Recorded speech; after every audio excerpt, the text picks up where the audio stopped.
Et salut tout le monde, j'espère que vous allez bien. Nous nous retrouvons pour la troisième étape de cette Vuelta 2023. Donc départ à Suria, arrivée à Arinsal en Andorre si je ne m'abuse.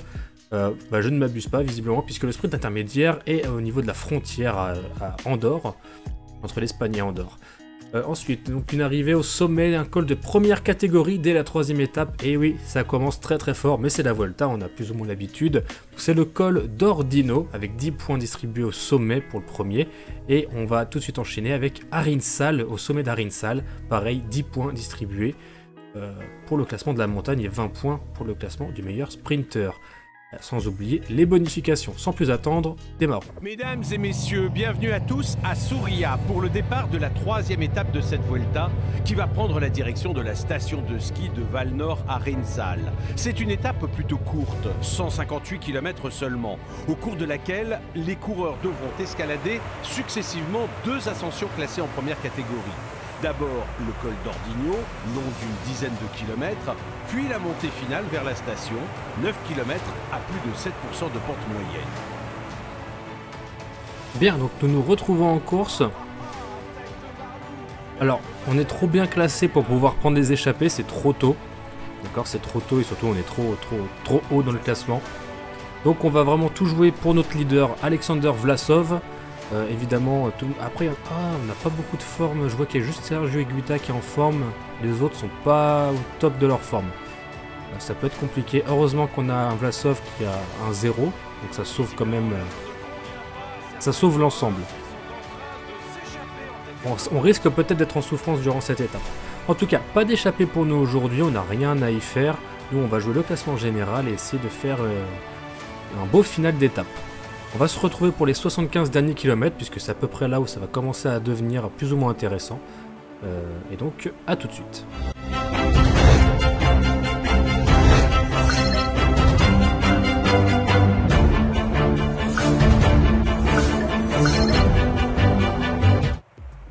Nous nous retrouvons donc pour les 75 derniers kilomètres de la troisième étape de la Vuelta. Donc on est à peu près à mi-parcours, hein, puisque l'étape fait 160, on peut arrondir très clairement, 160 km, donc on est plus ou moins à la moitié. On va aider un petit peu la Jumbo-Visma, parce qu'on voit que l'écart, je vous dis que l'écart il est en train d'augmenter petit à petit, devant ils sont 26, donc on risque pas de les fatiguer plus que ça.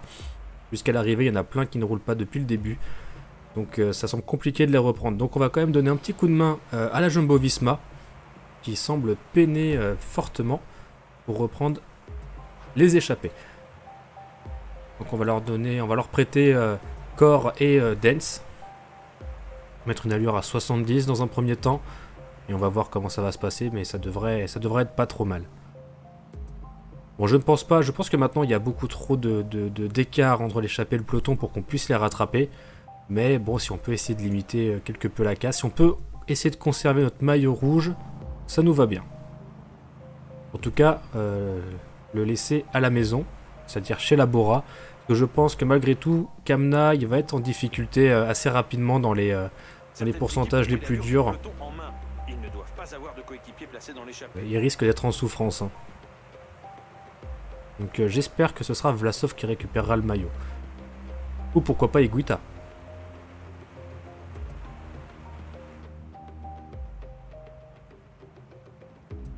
Bon, visiblement, ils prennent pas de relais à Jumbo, du coup. Ils nous laissent faire. Ouais. Et l'écart continue de grandir, hein, donc devant, ça roule toujours aussi fort. Il y a combien de coureurs de la Astana? 1, 2, 3, 4... 4 coureurs de la Astana, ils ont mis la moitié de l'équipe devant. Incroyable. Incroyable. Donc depuis le début, il n'y a pas eu de chute. En fait, il n'y a rien eu. Il n'y a rien de notable depuis le début de cette étape-là. Donc j'ai bien fait de vous faire reprendre aux 75 derniers kilomètres et pas avant. Le rythme imposé est vraiment soutenu. Il va certainement y avoir des dégâts. Je sais pas à qui il dit ça. Je sais pas s'il fait référence à l'échappée ou au peloton quand il dit ça, mais j'ai pas l'impression que ça roule si vite que ça chez nous. Hein. On va demander à Nico Dens de nous apporter de l'eau. Le sort va bientôt être joué. Et là, c'est l'étape assez importante parce que c'est ici, c'est à partir de maintenant que l'on va voir un petit peu l'état de forme des favoris. Donc on pense évidemment à Roglic, à Evenepoel, à Vingegaard. D'ailleurs, on ne sait toujours pas qui est le leader entre Roglic et Vingegaard. Alors, je suppose que c'est Roglic. Je sais que le jeu a tendance à privilégier un coureur plutôt que de faire deux co-leaders, en tout cas quand c'est joué par les IA. Donc là, j'ai vu les placements. J'ai très nettement la sensation que c'est Roglic le leader et que Vingegaard sera là en tant qu'équipier. Je trouve ça assez étonnant puisque selon moi Vingegaard est plus prometteur pour un classement général que Roglic. Puisque là juste en regardant les stats, les notes, on voit que Vingegaard est juste meilleur sur absolument tous les points. Bon, sauf le pavé et les sprints, mais bon, ça m'étonnerait que ce soit là-dessus que le jeu se base. Là, nous sommes passés en Andorre, ça y est. La frontière est franchie. Nous avons quitté l'Espagne. Donc à voir un petit peu l'état de forme également de Romain Bardet, de Enric Mas, Evenepoel, je l'ai déjà dit. Pareil du côté de la UAE, il y a Almeida, il y a Ayuso, il y a Jevine. Je ne sais pas qui est le leader parmi tout cela et je ne sais pas lequel est le plus en forme. Du côté de la Ineos, il y a aussi Geraint Thomas. Attention à ne jamais sous-estimer Geraint Thomas. Donc voilà, il y a beaucoup de coureurs, ça va nous permettre de faire un premier tri et de voir, de visualiser un petit peu les états de forme et de fraîcheur des différents coureurs.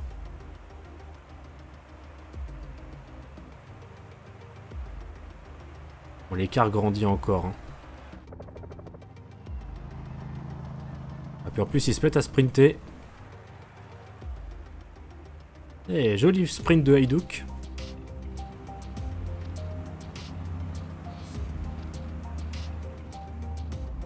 Et même la Alpecin, hein, ils sont 4 aussi. Non, attendez. Ah non, j'ai confondu le maillot de la Alpecin avec la FDJ. En fait, il y a 2 et 2, ok.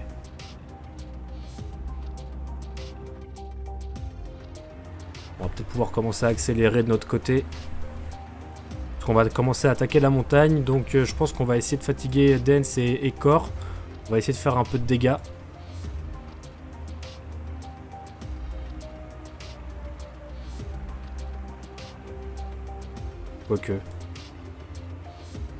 Quoique, on n'est pas tellement meilleur que les autres sur le plat de toute façon. Non, j'y vois pas. Non, en fait, en fin de compte, j'y vois pas j'y vois pas de réel intérêt au final.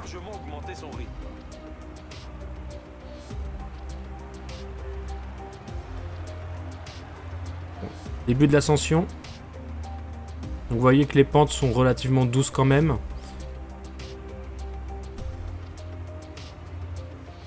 Quoique s'il y en a qui sont pas en forme.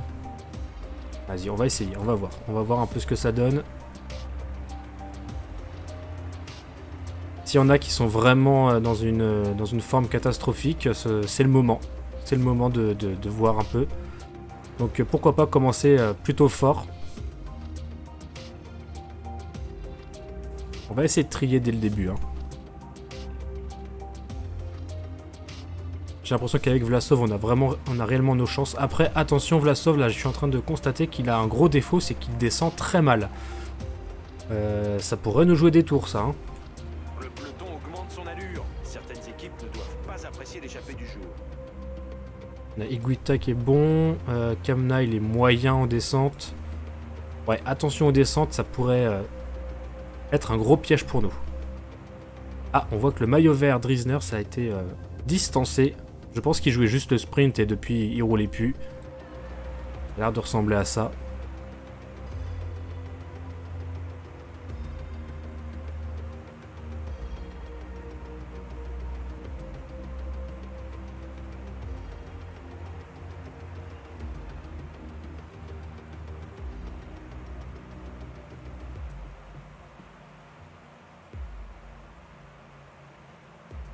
Ok, j'ai l'impression que la Jumbo-Visma veut se mettre à rouler. On va faire se relever Nico Dens et Cor. On va laisser la Jumbo gérer maintenant. Le rythme imposé est vraiment très fort. Ce n'est pas possible de sortir du peloton à cette vitesse. Non, bah j'ai l'impression que finalement ils veulent pas rouler. Tant pis.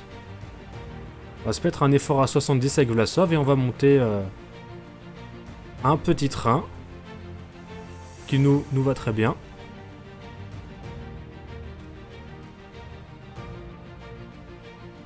Payton.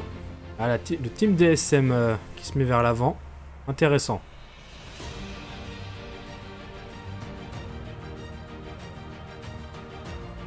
Il est important que l'on reste bien placé. Hein. Très important. Pour pouvoir suivre les attaques. Max Pool qui est là, un autre niveau. Ok, alors là, vous voyez, ça c'est pas bon du tout. Faut qu'on remonte. La Bardet qui est très bien placée. Ok, il y a eu une cassure.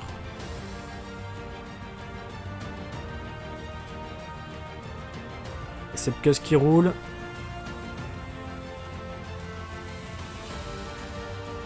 Romain Grégoire maintenant qui roule.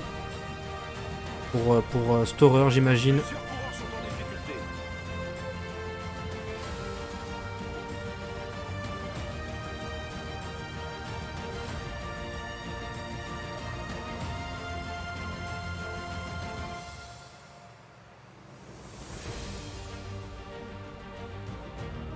Là, ça fait mal, hein, ça fait mal.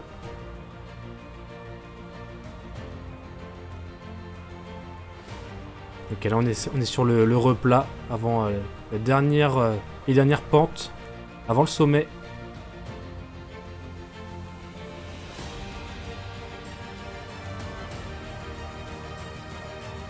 Pas de raison, on va insister encore un petit peu, très légèrement. Attaque de Romain Bardet, ok.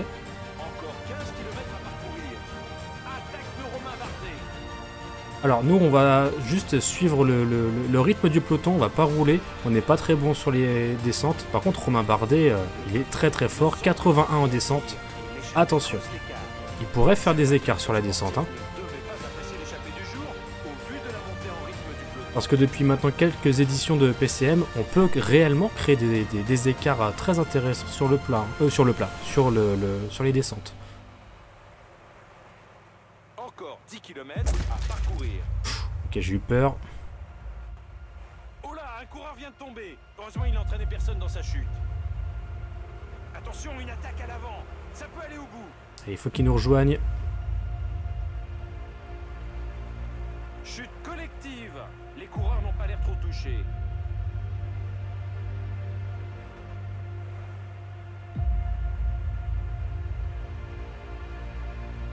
C'est Vingegaard à l'avant.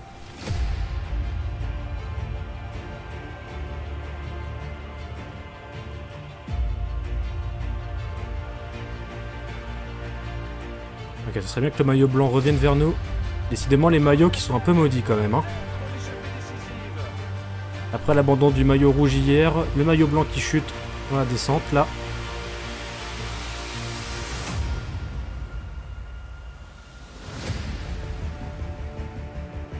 Romain Bardet qui est revenu, hein.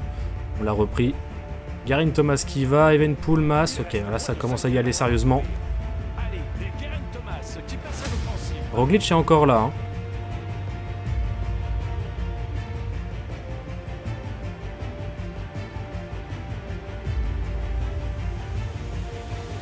Nous on monte au train. En plus là on est couvert, on est au milieu du groupe. Bon, après, vu les pentes, l'aspiration, si vous voulez, on ne doit plus compter tellement. Avec de Hugh Carty. Ungerman, je sais pas où il est là, il faudrait qu'il revienne vers l'avant. Van Barle.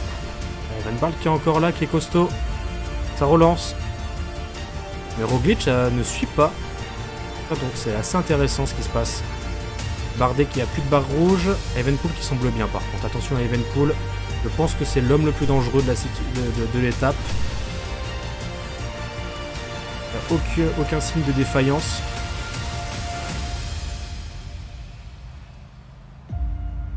Ah ça c'est une attaque qui va faire des dégâts dans le groupe. Ok.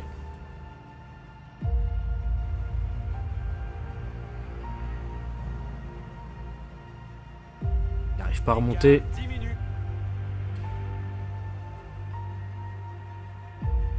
Seul contre tous, il fallait être diablement fort pour s'imposer aujourd'hui.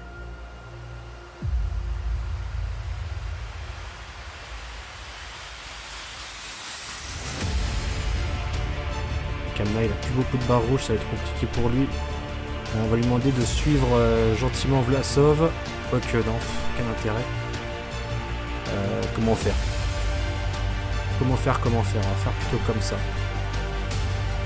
On va faire comme ça, comme ça.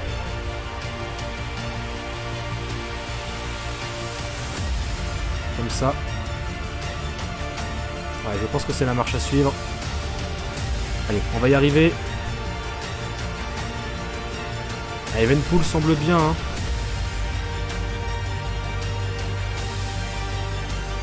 Allez, on accélère le rythme avec Higuita. On fait la cassure avec Kamna. On fait pas exprès, mais on le fait. Allez, sprint avec Vlasov. Ah, c'est beau. C'est beau, c'est beau. Ok, c'est très bien. On reprend quelques petites secondes sur Roglic. Sur Evenpool. Alors finalement, Roglic qui est arrivé devant Evenpool. Finalement, il était pas si mal que ça, hein. Il nous a un peu trompé. Son comportement était trompeur. Ayuso et Almeida un peu à la traîne. Au niveau de Vingegaard, Landa qui s'est fait avoir. Bardet qui a été peut-être un petit peu trop généreux dans l'effort sur l'ascension précédente. Est-ce qu'on a vu... Oui, on a dû voir Geraint Thomas. Ok, il est là. Il est au niveau de Stian Wüstebroeks. J'ai Vine qui est là. Ok, donc Vine n'est pas dangereux. Arensman, Ghana. Ok. On voit à peu près les forces en présence. Très intéressant. Très intéressant. Donc, Roglic et Evenpool sont dangereux. On le sait. Bernal... Difficile de dire s'il était mieux que Geraint Thomas. En tout cas, là, il est arrivé devant lui au niveau du classement. Mais peut-être dans le même temps, après, à voir. Hein. Il faut analyser tout ça. Alors ici, on va pas pouvoir analyser grand-chose, si ce n'est qu'on est arrivé avec 5 minutes 13 de retard sur André Zeitz. Victoire d'Astana. Paul Ourselin du team Total Energy, deuxième, avec 25 secondes de retard. Et Kobe Goussens, qui est arrivé troisième. Classement général, c'est Kobe Goussens, justement, de la Intermarché Circus Wanty, qui est premier du général. Bravo à lui. André Zeitz, deuxième avec 2 minutes et 7 secondes de retard. Et Alexander Vlasov, troisième avec 2 minutes et 19 secondes de retard. Sergio Higuita qui est 3 secondes derrière. Lennart Kamna est 10 secondes derrière. On a qui après? J'ai pas vu les autres favoris. J'ai pas pu regarder jusqu'en bas. Classement des meilleurs grimpeurs dominé par André Zeitz avec 16 points d'avance. 16 points. Callum Scottson est à 10 points, deuxième, et Paul Ourselin, troisième, est à 7 points. Il est à égalité d'ailleurs avec Ander Okamika. Classement par points, c'est toujours Jarrad Riesners qui domine avec 50 points d'avance. Pourquoi je dis d'avance? 50 points. Lennart Kamna est deuxième avec 32 points, à égalité avec Michael Schlegel et Ander Okamika qui sont troisième et quatrième. Alexander Vlasov est cinquième avec 30 points. Classement des meilleurs jeunes pour le moment, c'est Samuel Battistella qui a 32 secondes d'avance sur Remco Evenpool et 33 secondes d'avance sur Stian Wüstebroeks.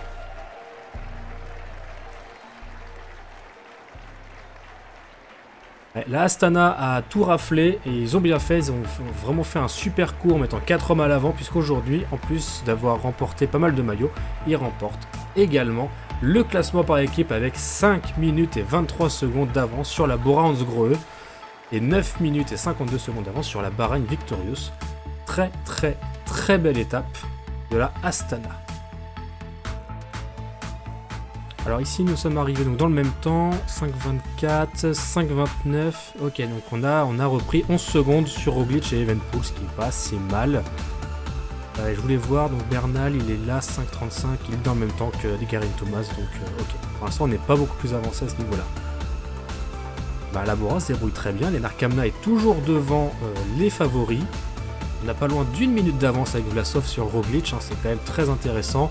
Et on a du coup plus d'1 minute d'avance sur Geraint Thomas et Remco Evenpool. Waouh. Ok, pour le moment, sur la Vuelta, on confirme notre grande forme, notre esprit collectif exemplaire. On se retrouve demain pour l'étape 4 entre Andorre-la-Vieille et Tarragona, étape vallonnée longue de 181 km. A bientôt tout le monde, passez une bonne journée, bye.